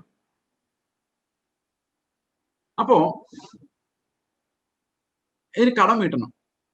ശരിക്കും നമ്മളെല്ലാം ദൈവത്തോട് ഒരു കടമുണ്ട്, പാപത്തിന്റെ കടം വീട്ടാനുണ്ട്. നമ്മളെല്ലാരും കടപ്പെട്ടിരിക്കുക, കടം വീട്ടാൻ. കൊള്ളപ്പലിശക്കാരനല്ല കേട്ടോ, അങ്ങനെ താരതമ്യം ചെയ്യരുത്. ഇവിടുത്തെ ഒരു എക്സാമ്പിൾ, ഒരു ചെറിയ എക്സാമ്പിൾ പറഞ്ഞതാണ്. അപ്പം നിങ്ങൾക്ക് എല്ലാവർക്കും ഓരോ ലക്ഷം രൂപ വെച്ച് കടമുണ്ട്. അപ്പൊ ഞാൻ വിചാരിക്കുകയാണ്, എന്റെ കയ്യിലൊരു 37 ലക്ഷം രൂപ വന്നിട്ടുണ്ട്. അപ്പൊ ഞാൻ വിചാരിക്കുക, ഒരു കാര്യം ചെയ്തേക്കാം, ഈ 37 ലക്ഷം കടവും ഞാൻ അവനങ്ങ് കൊടുത്തേക്കാം. ആർക്കാ? ഈ വീട്ടാനുള്ള ആൾക്കങ്ങ് കൊടുത്തേ. ഓക്കെ. അപ്പൊ ദൈവം ചെക്ക് എനിക്കല്ല തരുന്നത്, ദൈവം തരുന്നത്, യേശുക്രിസ്തു എനിക്കല്ല തരുന്നത്, എനിക്ക് കർത്താവിന് മുമ്പിൽ അർപ്പിക്കുന്നത് അല്ലേ? യാഗം കർത്താവിന് മുമ്പിൽ അർപ്പിക്കുന്നു. അപ്പോ നിങ്ങൾ മരിക്കുന്നതിന് മുമ്പ് ഈ കൊള്ളപ്പലിശക്കാരൻ്റെ അടുത്ത് ചെന്ന് കഴിഞ്ഞാൽ നിങ്ങളൊന്നും അറിഞ്ഞില്ല കേട്ടോ, ഞാൻ കൊടുത്തൊന്നും നിങ്ങൾ അറിഞ്ഞില്ല, നിങ്ങൾ അറിഞ്ഞിട്ടേ ഇല്ല, നിങ്ങളാരും ഇത് പറഞ്ഞിട്ടുമില്ല. നിങ്ങൾക്ക് ഈ 1 ലക്ഷം രൂപ കടം ഉണ്ടോ? റിയലി ഉണ്ടോ? ഇല്ലയോ? ഇല്ലല്ലോ. ഏതായാലും കൊള്ളപ്പലിശക്കാരൻ അവന്റെ കടം കിട്ടിയല്ലോ, അവന് പൈസ കിട്ടിയല്ലോ, പിന്നെ അവൻ നിങ്ങളുടെ പുറകെ വരുമോ? ഇല്ലല്ലോ. അവന് നിങ്ങൾ നരകത്തിൽ പോവോ? ഇനി അഥവാ കർത്താവ് എല്ലാം പേ ചെയ്ത് കഴിഞ്ഞിട്ടും നിങ്ങൾ പിന്നെയും നരകത്തിൽ പോവുകയാണെങ്കിൽ, നിങ്ങൾ അറിഞ്ഞില്ല എന്നുള്ള കാരണത്താൽ നിങ്ങൾ നരകത്തിൽ പോവുകയാണെങ്കിൽ, നിങ്ങളത് വിശ്വസിച്ചില്ല എന്ന കാരണത്താൽ നിങ്ങൾ നരകത്തിൽ പോവുകയാണെങ്കിൽ ഒരു കുഴപ്പമുണ്ട്. എന്താണെന്നറിയോ? ഒരേ കടം 2 പ്രാവശ്യം വീട്ടേണ്ടി വരും. അതായത് ഒന്ന് കർത്താവ് അത് വീട്ടിയ ശേഷം നിങ്ങളും പോയി നരകത്തിൽ കിടന്ന് അത് വീട്ടുക. വീടില്ല. അപ്പൊ ഒരേ കടം 2 പ്രാവശ്യം വീട്ടുന്ന അനീതിയാണ്. അങ്ങനെ ഒരിക്കലും ഒരിടത്തും ഇല്ല. അതാണ് ഇതിന്റെ ലോജിക്കൽ പ്രോബ്ലം എന്ന് പറയുന്നത്. അപ്പൊ ശരിക്കും കർത്താവ് എല്ലാവരുടെയും കടം വീട്ടിയെങ്കിൽ ദർ ഇസ് നോ കടം എനിവേർ. അതുപോലെ തന്നെ അറിഞ്ഞാലും അറിഞ്ഞില്ലെങ്കിലും ദാറ്റ് കടം ഈസ് ഗോൺ. അപ്പൊ പിന്നെ അതുകൊണ്ടാണ് ഈ സജിത്ത് കണ്ണൂരിനെ പോലുള്ള ആൾക്കാര് യൂണിവേഴ്സൽ സാൽവേഷൻ എന്ന് പറഞ്ഞത്. കാരണം ലോകത്തിന്റെ പാപത്തെ എടുത്തങ്ങ് മാറ്റിയല്ലോ, പിന്നെ ഇല്ലല്ലോ. അപ്പൊ പിന്നെ എല്ലാവരും രക്ഷപ്പെട്ടല്ലോ, യാക്കോബക്കാരനും ഹിന്ദു അല്ല. കാരണം ലോകത്തിന്റെ പാപം എന്ന് പറഞ്ഞ സാധനം ആദം വഴി എല്ലാവരും പാപിയായി. കർത്താവ് മരിച്ചപ്പോ എല്ലാവരുടെയും പാപം വീഴി. പിന്നെ നമ്മൾ എന്ത് ചെയ്യാനാ? എല്ലാം പോയില്ലേ. I think you get me. അപ്പൊ ലോകത്തിന്റെ പാപം എന്ന് പറഞ്ഞാൽ എന്താ അർത്ഥം? ദൈവം ലോകത്തെ സ്നേഹിച്ചു. എങ്ങനെയാണെന്നറിയാമോ? ലോകത്തിന്റെ എല്ലാവരുടെയും പാപം പൊക്കിക്കൊണ്ടല്ല. അത് കർത്താവ് എക്സ്പ്ലിസിറ്റ് ആയിട്ട് എടുത്തു പറഞ്ഞിട്ടുണ്ട്. യോഹന്നാൻ 3:16 തന്റെ ഏകജാതനായ പുത്രനിൽ വിശ്വസിക്കുന്ന ഏവരും നശിച്ചു പോകാതെ നിത്യജീവൻ പ്രാപിക്കണം. ദൈവം അവനെ നൽകുവാൻ ലോകത്തെ സ്നേഹിച്ചു. ലോകത്തെ മുഴുവൻ രക്ഷിക്കാനല്ല, വിശ്വസിക്കുന്നവരെ മാത്രം രക്ഷിക്കും. അപ്പൊ പിന്നെ ലോകത്തെ സ്നേഹിച്ചു എന്ന് പറയാനുള്ള കാരണം എന്താ? ഈ ലോകത്തെ മുഴുവൻ കർത്താവ് രക്ഷിക്കുന്നില്ലെങ്കിൽ പിന്നെ ലോകത്തെ സ്നേഹിച്ചു എന്ന് പറയാനുള്ള കാരണം എന്താ? കാരണം ഈ ലോകത്ത് നമ്മൾ കാണുന്ന ഒരു വ്യവസ്ഥയുണ്ട്, ഒരു സൈറ്റനിക് വ്യവസ്ഥ. ആ വ്യവസ്ഥയിൽ സൃഷ്ടി ഞെരങ്ങിക്കൊണ്ടിരിക്കുക. അപ്പൊ ശരിക്കും കർത്താവ് അവന്റെ ആടുകളെ രക്ഷിക്കുന്നതിലൂടെ കർത്താവ് എന്താ ചെയ്യുന്നത്? കർത്താവ് ചെയ്യുന്നത് ഈ പ്രപഞ്ചത്തെ മുഴുവൻ ആ നാശത്തിന്റെ പിടിയിൽ നിന്ന് രക്ഷിച്ച് റിസ്റ്റോർ ചെയ്യുകയാണ്, ദൈവത്തിന്റെ ഗ്ലോറിയിലേക്ക് റിസ്റ്റോർ ചെയ്യുകയാണ്. അതിന് ദൈവം ഉപയോഗിക്കുന്നത് അവന്റെ തെരഞ്ഞെടുക്കപ്പെട്ട വൃതന്മാരെയാണ്. അതിനർത്ഥം വേറെ ആരും നശിച്ചു പോയില്ലെന്നല്ല. ലോകത്തെ സ്നേഹിച്ചു എന്ന് പറയുമ്പോൾ നമ്മൾ കർത്താവ് അർത്ഥമാക്കുന്നത് അവനിൽ വിശ്വസിക്കുന്ന ആളുകൾ നശിച്ചു പോകാതിരിക്കാൻ തക്കവണ്ണം. അതുകൊണ്ട് പുതിയ നിയമത്തിൽ ലോകം പാപത്തെ നീക്കി എന്നൊക്കെ പറയുമ്പോൾ that's only for the believers എന്നാണ് നമ്മൾ മനസ്സിലാക്കേണ്ടത്. അതല്ലാതെ ഹോൾ ലോകമാണെങ്കിൽ ആ പാപം നീക്കപ്പെട്ട് കഴിഞ്ഞാൽ there shall not be any debt remaining. അതാണ്, ഒരു കടവും അവശേഷിക്കാൻ പാടില്ല. അപ്പൊ സജിത്ത് കണ്ണൂര് ശരിയാവും. സോറി, കണ്ണീരല്ല, കണ്ണൂർ.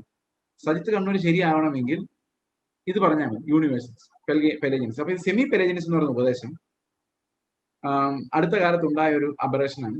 അതിന്റെ ഒരു പിതാവുണ്ട്. ആ ഉപദേശത്തിന്റെ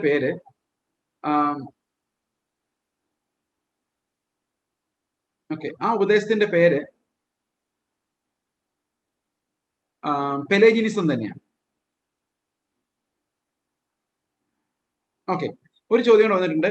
1 യോഹന്നാൻ 2:2 he himself is the propitiation for our sins and not for ours only but also for those of the whole world. ഇത് എന്തുകൊണ്ടാണ് പറയുന്നത്? നമുക്ക് ഈ ലോകം എന്ന് ഉദ്ദേശിക്കുമ്പോൾ ഞാൻ ഇതൊന്ന് പറഞ്ഞു തീർത്തോട്ടെ. എന്നിട്ട് ഇപ്പൊ പെലേജിയസ് അഗസ്റ്റിനെതിരെ സംസാരിച്ച ചില വാക്കുകൾ, അഗസ്റ്റിൻ കൃപയെ കുറിച്ച് പറഞ്ഞപ്പോൾ പെലേജിയസ് പറഞ്ഞു അങ്ങനെയല്ല, ഇത് പ്രവൃത്തിയാണ്. എല്ലാ മനുഷ്യരും ജനിച്ചപ്പോൾ നല്ലവരായിരുന്നു, അവർക്ക് വേണമെങ്കിൽ നല്ലവരായിട്ട് ജീവിക്കാം. അങ്ങനെ നല്ലവരായി ജീവിച്ചാൽ എല്ലാവരും രക്ഷപ്പെടും, അവസാനം സാത്താനും രക്ഷപ്പെടും. ഇതാണ് പെലേജിയസ് പറഞ്ഞത്. ഓക്കെ, സാത്താൻ അവസാനം രക്ഷപ്പെടും. ഇതായിരുന്നു പെലേജിയസിന്റെ സ്റ്റാൻഡ്. ഓക്കെ, അപ്പോ അതിനെതിരെയാണ് അഗസ്റ്റിൻ കൃപയെക്കുറിച്ച് സംസാരിച്ചത് റോമാലേഖനത്തിൽ നിന്ന്. ഗലാത്യ ലേഖനത്തിൽ നിന്ന് കൃപയെ കുറിച്ച് സംസാരിച്ചത്. അത് പെലേജിയസിനെ അവരെ സഭ വിലക്കുകയും ഓടിക്കുകയും ചെയ്തു. പിന്നെ മാർട്ടിൻ ലൂതർ അഗസ്റ്റിന്റെ പുസ്തകങ്ങൾ എടുത്തുകൊണ്ട് വന്നാണ് മാർട്ടിൻ ലൂതർ, അഗസ്റ്റിന്റെ എഴുത്തിനാരും കൂടെ ഇൻഫ്ലുവൻസ്ഡ് ആയിട്ടാണ് മാർട്ടിൻ ലൂതർ റോമാലേഖനത്തിന്റെ വ്യാഖ്യാനമൊക്കെ എഴുതുന്നത്. He was an Augustinian monk. Augustinian ഓർഡറിലുള്ള ഒരു ആളായിരുന്നു ഈ മാർട്ടിൻ ലൂതർ. അപ്പൊ പെലേജിയൻ ഹെറസിയാണ് ശരിക്കും ലോകത്തുള്ള എല്ലാവരും രക്ഷപ്പെടും എന്ന് പറയുന്നത്. അപ്പോ ഇവിടെ യോഹന്നാൻ 1 യോഹന്നാൻ 2:2 പറയുന്ന ഈ ലോകത്തിന്റെ പാപം എന്ന് പറയുന്നത് എപ്പോഴും ഈ ഒരു നേഷൻസ് അല്ലെങ്കിൽ ജാതികൾ, ഇപ്പൊ നമുക്ക് അതുമായിട്ട് ബന്ധപ്പെട്ടൊരു വാക്യമാണ് നമ്മൾ അടുത്ത വാക്യം യോഹന്നാൻ 10 വായിക്കാൻ പോകുന്നത്. ഇനി ലോകം എന്താന്ന് ഒരാശയം, ഇത് പൂർണ്ണമായ അർത്ഥമാണോ എന്ന് എനിക്കറിയില്ല, but we still need to think about that. Yohannan 10 ഒരു വാക്യം നമുക്കിപ്പോ വായിക്കാം. ഈ തൊഴുത്തിൽ ഉൾപ്പെടാത്ത വേറെ ആടുകൾ എനിക്കുണ്ട്. കണ്ടോ, എവിടെയുണ്ട് ആടുകൾ? ലോകത്തുണ്ട്. ലോകത്ത് എല്ലായിടത്തും ഉണ്ട്. അപ്പൊ നമ്മൾ പറയാം നമുക്കുള്ളത് മാത്രമല്ല കേട്ടോ സുവിശേഷം, ലോകത്തിന് മുഴുവനുള്ളത് എന്ന് പറഞ്ഞ എന്താ അർത്ഥം? നമ്മളങ്ങനെ പറയാറില്ല. എന്താ അതിനർത്ഥം? കർത്താവ് മരിച്ച് നമുക്ക് വേണ്ടി മാത്രമാണോ? ലോകത്തിന് മുഴുവൻ വേണ്ടിയല്ലേ എന്ന് ചോദിച്ചു കഴിഞ്ഞാൽ എന്താ അർത്ഥം?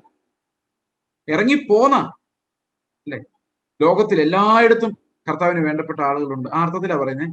നോട്ട് ഫോർ അവേഴ്സ് ഉള്ളി, നമ്മുടെ മാത്രമല്ല, യഹൂദന്റെ മാത്രമല്ല, വേറെയും ആടുകൾ കർത്താവിനുണ്ട്. പല തൊഴുത്തുകളിലുണ്ട്. ലോകം മുഴുവൻ എല്ലാ ജാതികളിലും ഉണ്ട്. ലോകം മുഴുവൻ സകല ജാതികളിലും കർത്താവിന് ആടുകളുണ്ട്.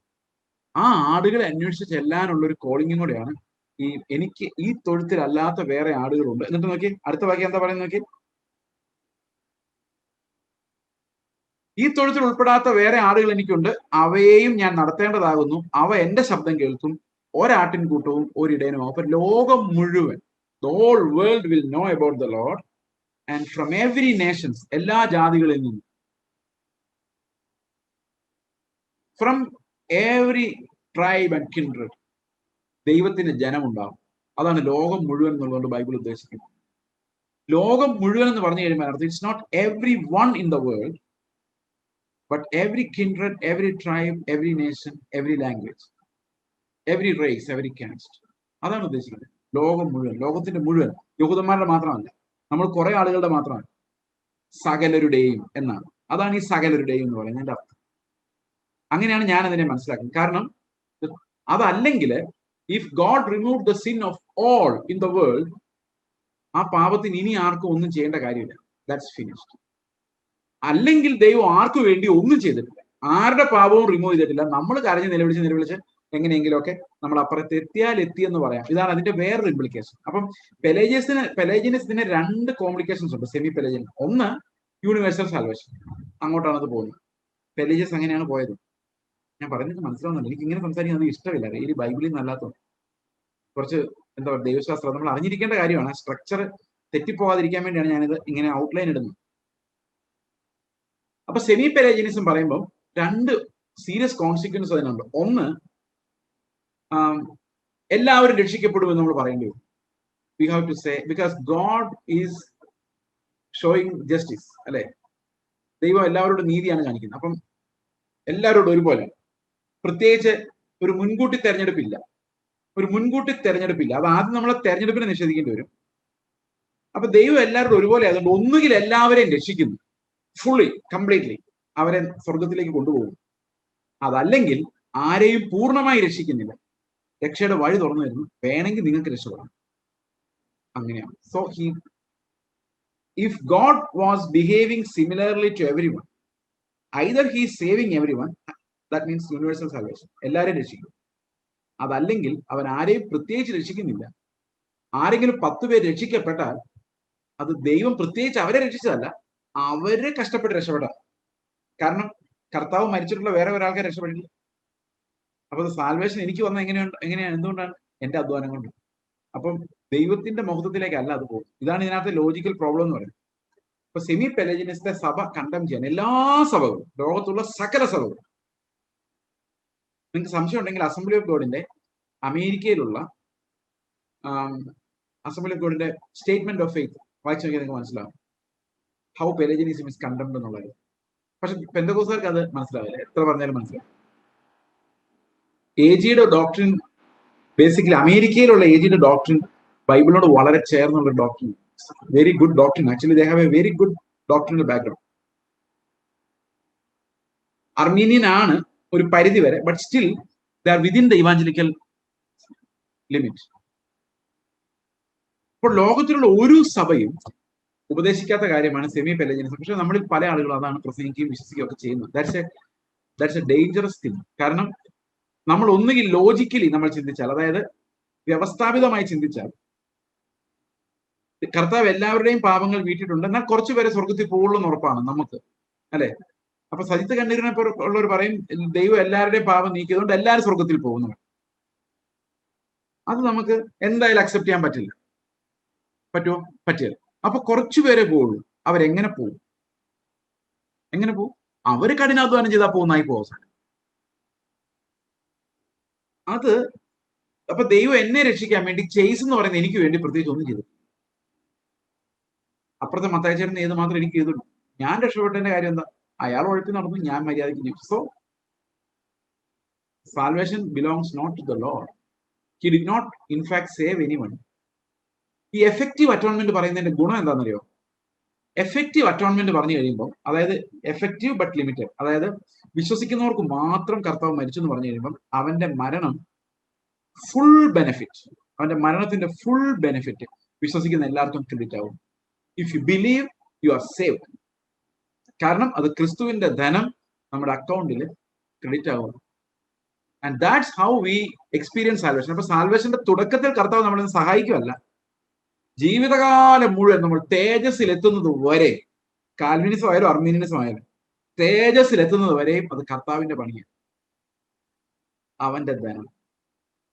അത് എനിക്ക് കിട്ടുന്നതുകൊണ്ടാണ് ഞാൻ ഇങ്ങനെ, വേറൊരാൾക്കത് കിട്ടുന്നില്ല. ഫെയ്ത്ത് അവൻ കാണിച്ചില്ല എന്ന് അർമീനിയനിസം പറയുന്നു. അത് ദൈവത്തിന്റെ ഇഷ്ടമാണെന്ന് കാൽവിനിസം പറയും. But anyway the atonement is limit. അതങ്ങനെ അല്ലെങ്കിൽ കർത്താവ് മരിച്ച മരണം, ഇതിനകത്ത് ഈ പെലേജിനിസ്റ്റിന്റെ, സെമി പെലേജിനിസ്റ്റിന്റെ വേറൊരു പ്രോബ്ലം കൂടെ ഉണ്ട്. നിങ്ങൾ ഈ സുവിശേഷം കേൾക്കുമ്പോൾ നിങ്ങൾക്ക് പെട്ടെന്ന് മനസ്സിലാവും. ഇനിമേലില്ല നിങ്ങൾ ഹാർവസ്റ്റ് ടിവിയിലൊക്കെ ഒത്തിരി സെമി പെലേജിനിസം കേൾക്കും. കാരണം ഇപ്പൊ പെന്തക്കോസ്തുകാർ കേരളത്തിലുള്ള ഒരു മിക്ക സെമി പെലേജിനിസാണ്. ഇതിന്റെ വേറൊരു പ്രോബ്ലം എന്ന് പറഞ്ഞു കഴിഞ്ഞാൽ, കർത്താവ് നിയന്ത്രിച്ച് ആരെയും വിശ്വാസത്തിൽ കൊണ്ടുവരുന്നില്ലെന്ന് വിചാരിച്ചു. അതായത് എന്നെ വിശ്വാസത്തിൽ കൊണ്ടുവരാൻ വേണ്ടി കർത്താവ് പ്രത്യേകിച്ച് ഒന്നും ചെയ്തില്ല, അവൻ എല്ലാവരും ഒരുപോലെയാണ് ചെയ്തേക്കുന്നത്. അപ്പൊ എനിക്ക് വേണ്ടി പ്രത്യേകിച്ച് ഒന്നും ചെയ്തില്ല എങ്കിൽ നിങ്ങൾ ഇങ്ങനെ ആലോചിച്ചു, യേശു ക്രിസ്തു കാൽവരി ക്രൂശിൽ മരിച്ച ശേഷം ആരും കർത്താവിനെ മൈൻഡ് ചെയ്തില്ലെന്ന് വിചാരിച്ചു. കാരണം അന്ന് ഭയങ്കര പാടായിരുന്നു. അന്ന് രാജ്യദ്രോഹിയായിട്ടാണ് യേശു ക്രിസ്തു മരിക്കുന്നത്. ഇപ്പൊ രാജ്യദ്രോഹിയായിട്ട് മരിച്ച ഒരാളുടെ പുറകെ ഈ ശിഷ്യന്മാർ ധൈര്യമായിട്ട് ഇറങ്ങി ചെല്ലില്ല, എന്തായാലും ചെയ്തില്ല. കാരണം അവരുടെ ജീവൻ പോകുന്ന കേസാണ്. ഏറ്റവും ബലഹീനരായ ആൾക്കാരാണ് കർത്താവ് തെരഞ്ഞെടുത്തത്. നിങ്ങളൊന്ന് ആലോചിച്ച്, ഇവര് കർത്താവിന്റെ അടുത്തോട്ട് തിരിച്ചു വന്നില്ലെങ്കിൽ രണ്ടാമത് കർത്താവ് വന്നപ്പോ ഇവര് പറയുമെന്ന് വെച്ചു. അങ്ങനെയല്ലേ മനുഷ്യൻ പറയുള്ളൂ. ആദ്യത്തെ പ്രാവശ്യം പോയി അപകടത്തിൽ ചാടി, ഇനി ഞങ്ങളെ വിളിക്കേണ്ടെന്നല്ലേ പറയും. അങ്ങനെയെങ്ങാനും ഒരു പറഞ്ഞിരുന്നെങ്കിൽ ക്രിസ്ത്യാനിറ്റി ലോകത്തുണ്ടാവില്ലായിരുന്നു. യേശു ക്രിസ്തു മരിച്ചത് വെറുതെ ആയിപ്പോയി. ആലോചിച്ച് നോക്കി, മനുഷ്യരുടെ തീരുമാനമാണ് അവരെ രക്ഷിക്കുന്നതെങ്കിൽ ഈ മനുഷ്യരാരും തീരുമാനം എടുത്തില്ല എന്ന് വിചാരിച്ചു. പോസിബിൾ ആണല്ലോ. മനസ്സിലാവുന്നുണ്ടോ ഞാൻ പറയുന്നത്? ഇപ്പൊ ട്രംപ് പറയുന്ന എല്ലാവരും വിശ്വസിക്കുന്നുണ്ട്? ഇല്ലല്ലോ. സത്യം പറയുന്ന ആൾക്കാർ പറഞ്ഞാൽ പോലും വിശ്വസിക്കില്ല. അന്നേരമാണ് കള്ളം പറയുന്നവൻ പറഞ്ഞാൽ വിശ്വസിക്കുന്നത്. അപ്പൊ സത്യം പറഞ്ഞാൽ പോലും നമ്മൾ വിശ്വസിക്കുന്നില്ല. അപ്പൊ കർത്താവ് വന്ന് എന്നെ വിശ്വസിക്കുന്ന രണ്ടാമത് പറഞ്ഞപ്പോൾ ഈ ശിഷ്യന്മാര് അത് വിശ്വസിക്കുന്നില്ല എന്ന് തീരുമാനിക്കുമായിരുന്നു എങ്കിൽ ഇന്ന് ക്രിസ്ത്യാനിറ്റി ഇല്ല. അപ്പൊ യേശുക്രിസ്തു കാൽവരി ക്രൂശിൽ ഒന്ന് മരിച്ചത് വ്യർത്ഥമായി പോയി, അല്ലെ? ഒരു പ്രയോജനം ഇല്ലാതായി പോയി. കാരണം മനുഷ്യരിലല്ല ആശ്രയിച്ചിരിക്കുന്ന. ഒരുപാട് പ്രശ്നമാണ്. അതുകൊണ്ടാണ് സഭകള് ഈ ഉപദേശങ്ങളെ ഖണ്ഡിച്ചു കളഞ്ഞത്. കാരണം യേശുക്രിസ്തു നമ്മെ പ്രത്യേകമായി രക്ഷിക്കുന്നു തന്നെ നമ്മൾ പറഞ്ഞേ പറ്റുള്ളൂ. അത് ദൈവം മുന്നമേ കണ്ടിട്ടായാലും. ഇപ്പം എന്റെ സാൽവേഷനെ കുറിച്ച് ഞാൻ ഓർക്കുമ്പോൾ എനിക്ക് വേറെ ഒന്നും ചിന്തിക്കാൻ പറ്റില്ല. കാരണം 1994 സെപ്റ്റംബറിൽ ഞാനൊരു നിരീശ്വരവാദിയാണ്. 1994 നവംബറിൽ ഞാൻ ഒരു വീണ്ടും ജനിച്ച ക്രിസ്ത്യാനിയാണ്. എങ്ങനെ സംഭവിച്ചതെന്ന് ചോദിച്ചു കഴിഞ്ഞാൽ അത് ചിന്തിച്ച് ആലോചിച്ച് ആയതല്ല. അതെനിക്ക് നല്ല ഉറപ്പാണ്. അത് ദൈവം എന്റെ ജീവിതത്തിൽ ഓപ്പറേറ്റ് ചെയ്ത പല സംഭവങ്ങളിലൂടെ കർത്താവിനെ നഡ്ജ് ചെയ്തിനകത്ത് കയറ്റിയതാണ്. കാരണം കർത്താവിന്റെ രാജ്യത്തെക്കുറിച്ച് ഓർത്തു കഴിഞ്ഞാൽ ഞാൻ ഇവിടെ നിങ്ങളോട് സംസാരിക്കേണ്ടത് ആവശ്യമായിരുന്നു എന്ന് ഞാൻ വിശ്വസിക്കുന്നു. അപ്പൊ ദൈവം എന്നാ പിന്നെ വരുവാണേ വരട്ടെ എന്ന് പറഞ്ഞാൽ ഈ ലോകത്ത് ഒരു പരിപാടി നടക്കില്ല, അല്ലേ? ഇപ്പൊ ഞാൻ ചെയ്യേണ്ടതിന് വേറൊരാൾ എവിടെന്നെങ്കിലും വരണമായിരുന്നു, അല്ലേ? അപ്പൊ ആകെ വേറൊരു ഓർഡർ ആയി പോയി. ദൈവം അങ്ങനെയല്ല. God plans everything. അവന്റെ മക്കൾക്ക് വേണ്ടി, അവന്റെ ജനത്തിന് വേണ്ടി ദൈവം എല്ലാം പ്ലാൻ ചെയ്തു. അതുകൊണ്ട് ദൈവത്തിന് മഹത്വം കൊടുക്കാത്ത ഉപദേശങ്ങളാണ് നമുക്ക് പലതും ബുദ്ധി കൊണ്ട് മനസ്സിലാവില്ല എന്നുള്ളത് ശരിയാണ്. തീർച്ചയായിട്ടും വേദപുസ്തകം അങ്ങനെയാണ്, ദൈവം അങ്ങനെയാണ്. We don't understand anything in our perception, with our cognitive ability. നമ്മുടെ ജ്ഞാനം കൊണ്ട്, ഇന്ദ്രിയ ജ്ഞാനം കൊണ്ട് നമുക്ക് മനസ്സിലാവില്ല. പക്ഷെ ദൈവത്തിന്റെ മഹത്വത്തിന് വെളിയിൽ ഒരു ഉപദേശമില്ല. അതുകൊണ്ട് I can tolerate both Calvinism and Arminianism. പക്ഷെ ഈ രണ്ടിനപ്പുറത്തേക്കുള്ള ഒരു ഉപദേശവും ഒരു സഭയും, ലോകത്തുള്ള ഒരു സഭയും ടോളറേറ്റ് ചെയ്യത്തില്ല. പക്ഷെ നമ്മുടെ സഭകൾക്ക് ഇങ്ങനെ പ്രത്യേകമായ ഒരു ഉപദേശം ഇല്ലാത്തതുകൊണ്ടാണ് ആളുകൾ പലരും ഇങ്ങനെയൊക്കെ പറയുന്നത്. കാരണം വാട്ട് ഈസ് ഡോക്ട്രിൻ എന്നും എന്താണ് ഉപദേശമെന്നും സഭ എന്താണ് പഠിപ്പിക്കുന്നതെന്നും അപ്പോസ്തലന്മാർ എന്താണ് പറഞ്ഞിരിക്കുന്നതെന്നും നമുക്ക് വ്യക്തമാണ്. ഇനി മുമ്പോട്ട് പോകുമ്പോൾ യോഹന്നാൻ ഇക്കാര്യത്തിൽ പൗലോസിനേക്കാൾ ഷാർപ്പാണ്. കാരണം യോഹന്നാനാണ് ഏറ്റവും ശക്തമായിട്ട് ലിമിറ്റഡ് അറ്റോൺമെന്റ് പഠിപ്പിക്കുന്നത്. അതായത് ലിമിറ്റഡ് അറ്റോൺമെന്റ് എന്ന് പറയുമ്പോൾ ഞാൻ ഒന്നും കൂടെ ഒരു പിക്ചർ വഴി കാണിക്കാൻ ശ്രമിക്കും. നമുക്ക് നോക്കാം അതെന്താ.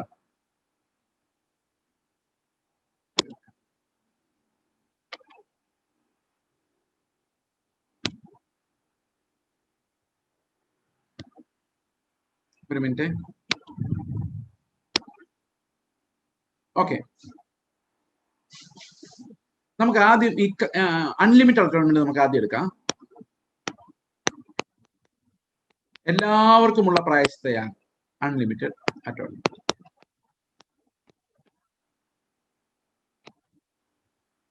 ഓക്കെ, ഇതിനർത്ഥം ദൈവം എല്ലാവർക്കും വേണ്ടി ഒരുപോലെയാണ് കാര്യങ്ങൾ ചെയ്യുന്നതെന്നുള്ളതാണ്. ഇതിന്റെ ഒരു അപകടം കൂടെ നോക്കുന്നു. നമുക്കിവിടെ 100 പേരുണ്ടെന്ന് വിചാരിച്ചു. 100 പേരുണ്ടേ, 100 പേരുണ്ട് ഈ ലോകത്ത് ആകെ. ഓക്കെ, അപ്പൊ കർത്താവ് എന്ത് ചെയ്തു? 100 പേർക്ക് വേണ്ടി മരിച്ചു, ഒരു ഓഫർ കൊടുത്തു. എല്ലാവർക്കും രക്ഷപ്പെടാൻ വേണമെങ്കിൽ ഒരു ഓഫർ, വേണമെങ്കിൽ രക്ഷപ്പെടാം. ആരും രക്ഷിക്കുന്നില്ല. രക്ഷിക്കണം, എല്ലാവരും രക്ഷിക്കണമല്ലോ, ദൈവത്തിന്റെ നീതി അതാണ്. പക്ഷപാതമില്ല, എല്ലാവരും രക്ഷിക്കണം, അല്ല ആരും രക്ഷിക്കരുത്. രക്ഷയുടെ ഒരു ഓഫർ കൊടുത്തു, അതാണ് സെമി പെലജിനസ്. എല്ലാവർക്കും വേണേ രക്ഷപ്പെട്ടോളാം പറഞ്ഞു. ഓഫർ എല്ലാവർക്കും കിട്ടി. എല്ലാവർക്കും കിട്ടിയില്ല, അത് വേറെ കാര്യം. എന്തുകൊണ്ട് കിട്ടിയില്ല? എല്ലാവരും സിറ്റുവേഷൻ കേൾക്കുന്നില്ല, അത് തന്നെ ഒരു വലിയ പ്രശ്നമാണ്. ഓഫർ കിട്ടി എല്ലാവർക്കും. ആരും രക്ഷിക്കപ്പെട്ടില്ല കേട്ടോ, എല്ലാവർക്കും രക്ഷപ്പെടാൻ ഒരു ഓഫർ കിട്ടി. അപ്പൊ യേശുക്രിസ്തുവിന്റെ ക്രൂശ് മരണം കഴിഞ്ഞിട്ട് ഒരു മനുഷ്യന് കർത്താവിൽ നിന്ന് കിട്ടുന്ന എന്താണ്? ഒരു ഓഫർ. അതാണ് എല്ലാവർക്കും കിട്ടുന്നത്. ഇത്ര കിട്ടി, എല്ലാവർക്കും ഒരുപോലെ കർത്താവ് ഇത് ചെയ്തു, അത്രയും ചെയ്തു. അപ്പൊ കർത്താവ് ആരെയും പൂർണ്ണമായിട്ടും രക്ഷയ്ക്കായുള്ള എല്ലാം, ആ വിശ്വാസം ഉണ്ടല്ലോ, ആ വിശ്വാസത്തിലൂടെ പൂർണ്ണ അനുഗ്രഹങ്ങളുടെ ക്രെഡിറ്റ് ആർക്കും കിട്ടി. ഇനി ഇവൻ വിശ്വസിച്ച് കഴിഞ്ഞാലും മുഴുവൻ കർത്താവ് കൊടുക്കുന്നില്ല, ബാക്കി അവന്റെ പ്രവൃത്തിയാണ്. കാരണം രക്ഷ ഏത് സമയത്ത് നഷ്ടപ്പെടാലോ, അങ്ങനെ അവർ പറയുന്നു. അപ്പൊ ബാക്കിയെല്ലാം ഇവന്റെ പ്രവൃത്തിയാണ്. അപ്പൊ ദൈവം ആരെ രക്ഷിക്കുന്നില്ല, രക്ഷിക്കുന്നതായി ഒരു ഓഫർ കൊടുക്കുന്നത്. അപ്പൊ അത് അറ്റോൺമെന്റ് കംപ്ലീറ്റ് അല്ല. ഈ അൺലിമിറ്റഡ് അറ്റോൺമെന്റ് എന്ന് പറഞ്ഞാൽ അത് ഇൻകംപ്ലീറ്റ് അറ്റോൺമെന്റ് ആണ്. എന്ന് പറഞ്ഞാൽ പൂർണ്ണമാകുന്നില്ല ആർക്കും.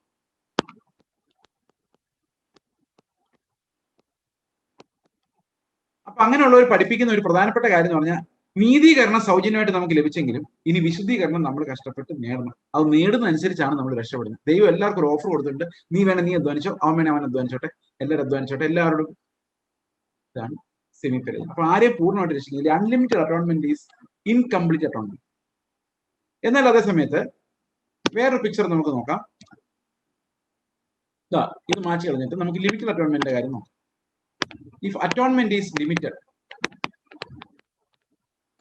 എന്താ സംഭവിക്കുന്നത്? ഈ ലോകത്ത് 100 പേരുണ്ട് നമ്മൾ വിചാരിച്ചു, നേരത്തെ പോലെ തന്നെ 100 പേരുടെ പടം വരച്ചിട്ടുണ്ടേ, അങ്ങനെയൊക്കെ സങ്കല്പിച്ചു. കർത്താവ് എന്തിനകത്ത് 4 പേരാണ് രക്ഷപ്പെടുന്നത്. അത് അർമീനിയനിസം ആയാലും കാൽവിനിസം ആയാലും. അർമീനിയനിസം പറയുന്നത് 4 പേര് വിശ്വസിച്ചു, 4 പേരെ കർത്താവ് രക്ഷിച്ചു. ഓക്കെ, ഫുള്ളി രക്ഷിച്ചു കേട്ടോ. ഇതൊന്നും ബാക്കിയില്ലെങ്കിൽ, ഒന്നും ബാക്കിയില്ല. ഫെയ്ത്ത് മാത്രം നമ്മുടെ, പ്രവൃത്തികളില്ല, ഫെയ്ത്ത് മാത്രം. അപ്പം കാൽവിനിസ്റ്റിനെ ആദ്യം കാണിക്കാം, കേട്ടോ. ഓക്കെ, ഇത് ഒന്നാമത്തെ ആൾ കാൽവിനിസ്റ്റ് ആണ്. അവൻ പറയാണ്, ഞാൻ വിശ്വാസമൊന്നും ഇല്ലാതെ ഇങ്ങനെ അലഞ്ഞു കഴിഞ്ഞ് നടക്കായിരുന്നു, എനിക്ക് കർത്താവിന്റെ ദേഷ്യമായിരുന്നു, കർത്താവിന്റെ ഒരു കാര്യം എനിക്ക് അറിയത്തില്ലായിരുന്നു. കർത്താവ് എനിക്ക് സുബോധം തന്നു, എന്റെ കണ്ണ് തുറന്നു, എനിക്ക് വിശ്വാസം തന്നു, എന്നെ പൂർണ്ണമായും രക്ഷിച്ചു, എന്റെ നീതീകരണത്തിനും വിശദീകരണത്തിനുള്ള എല്ലാം കർത്താവ് തന്നു, എന്നെ പുതിയ സൃഷ്ടിയാക്കി മാറ്റി, എന്നെ സ്വർഗത്തിൽ കൊണ്ടുപോയി. കാൽവിനിസ്റ്റ്. അപ്പൊ ഈ ലിമിറ്റഡ് ആണ് അറ്റോൺമെന്റ്, അവന് മാത്രമേ ഉള്ളൂ. പക്ഷെ അത് കംപ്ലീറ്റ് ആയിട്ട് അവനെ രക്ഷിച്ചു. Complete atonement. അടുത്തയാളും കാൽവിനിസ്റ്റ് ആണ്. രണ്ടുപേര് കാൽവിനിസ്റ്റ് ഉണ്ടെന്ന് വിചാരിച്ചു. അവർ രണ്ടുപേരും വിശ്വസിക്കുന്നതാണ് എല്ലാം കർത്താവ് ചെയ്തു. അപ്പൊ കർത്താവിന്റെ ക്രൂശുമരണത്തിനകത്ത് എനിക്ക് അന്ത്യം വരെ ജീവിക്കാനും തേജസ്കരിക്കപ്പെടാനുള്ള എല്ലാ ധനവും ഉണ്ട്. എന്റെ ധനമല്ല, മുഴുവൻ ക്രിസ്തുവിന്റെ ധനം ആണ് കാൽവിനിസ്റ്റ്.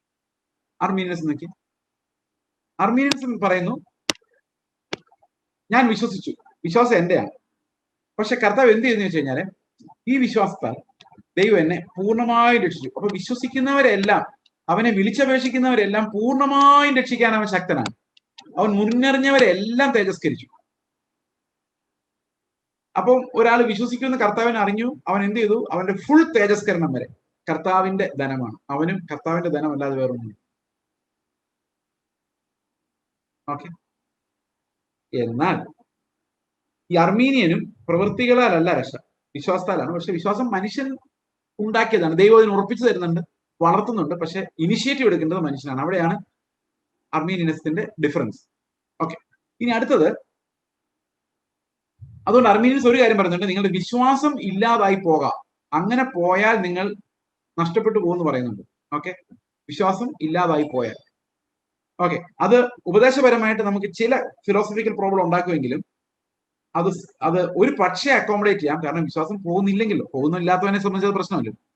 അതുകൊണ്ട് ഇനി അടുത്തത് എന്താണ് സെമി പെലജിനസിന്റെ പ്രോബ്ലം എന്ന് വെച്ച് കഴിഞ്ഞാൽ, അതിന്റെ പ്രോബ്ലം, കർത്താവ് നമുക്കൊരു സാൽവേഷന്റെ ഓഫർ തന്നെങ്കിലും അത് കംപ്ലീറ്റ് ചെയ്തിട്ടില്ല.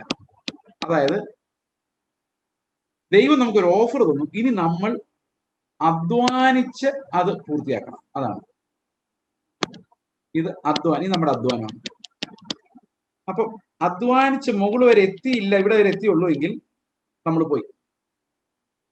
ദൈവം എല്ലാവർക്കും ഒരുപോലെ ചെയ്തേക്കുന്നു, ബാക്കിയുള്ളതെല്ലാം മനുഷ്യരുടേതാണ്. ഇതാണ് സെമി പെലജിനസിന്റെ പ്രോബ്ലം.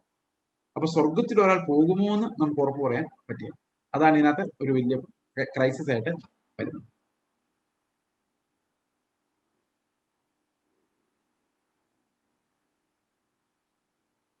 ഒരാൾ ചോദിച്ചിരിക്കുന്ന ചോദ്യം, അത് ഇതുമായിട്ട് ഡയറക്റ്റ് ബന്ധമുള്ള ചോദ്യമല്ല, പക്ഷെ എന്നാലും നമ്മുടെ ഇന്നത്തെ സ്റ്റഡി തൽക്കാലം ഇവിടെ അവസാനിപ്പിക്കുകയാണ്. അതുകൊണ്ട് അതിന് മറുപടി ഞാൻ പറയാം. Is there an outstanding resurrection and can you explain if there is levels of glory on resurrection? പലതരത്തിലുള്ള മഹത്വങ്ങൾ ഉണ്ടോ നമ്മൾ വീണ്ടും ജനിക്കുമ്പോൾ എന്നുള്ളതാണ് ഈ ചോദ്യം.